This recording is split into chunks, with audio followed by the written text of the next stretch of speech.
if both female and male are considered to be equal, then why do they have sort of different characteristics, and why were females considered to be inferior a long time ago? You see, the earliest image of God in the Hindu tradition, first time we see in the archaeological evidence of the idea of the spirit or Godhead in the Hindu tradition, say the Mohenjo-daro excavations, we find God not as a male, but God as female. So female were never in the ancient past, I mean, to say that female were kind of denigrated or considered to be second rate is not true from the very ancient Vedic period. In fact, you may be surprised to hear this. If you look at some of these sculptures, very ancient sculptures, you can see girls also wearing a janoi, you know, the sacred thread, that the only males are supposed to have janoi ceremony, etc. If you see some of the ancient sculptures, you will see females also having a janoi. The females took part in every aspect of society in ancient times. I mean, do you know the story of Kaikeyi? The reason why Kaikeyi got those boons from Dasharath?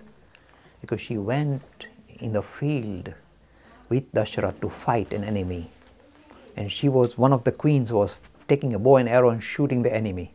So she was taking on all the male role as a kind of dynamic fighter. So when you see the avatar, there's nothing new. We know it. Women can be fighters. So women were given a role, equal role in every aspect of society, including being fighter. In the story of Dasharath, this is what happened. I think, I'm trying to remember, because this is a very old story. During one of these battles, one of the wheels of king's chariot was going to come apart. And this Kaikeyi put her two fingers to make sure in the place where the wheel would have come out, to make sure the wheel doesn't come off.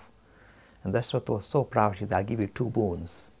And remember what the 2 boons turned out to be. But this is because Kaikeyi was a fighter. He used to go with Dasharath for fights.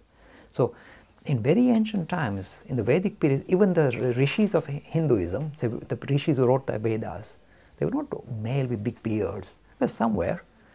They were young men and women, a lot of women. Some of the most ancient famous rishis who wrote up the Rig Veda were female. So not only do we believe that there's equality, this was visible in our society. With the concept of God itself, the Gayatri talks of God as a female. The ancient rishis, many were women like Maitreyi and Gargi and Vak, and they were female rishis of ancient India.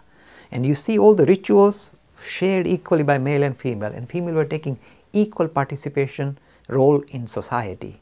Kings, queens, equal role. So they were there. In the medieval period, somehow we lost touch with that and we started to confine women to the kitchen. The moment we did that, the whole society paid a heavy price. Because then female became a liability. They are not contributing to the greater good. So they are not bread earners anymore, not breadwinners. So we confine them. In the process, we reduce their dignity. We compromise their dignity.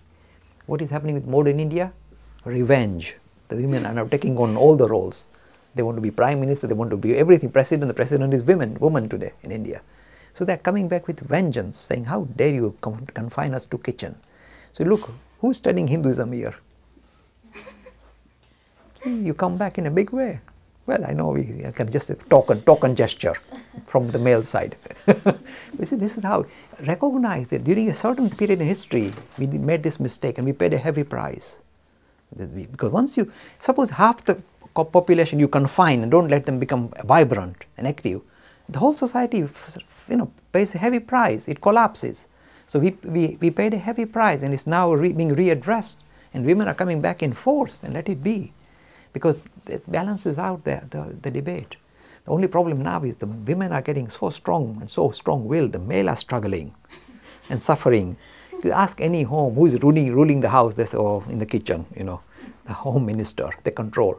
This is happening in reality.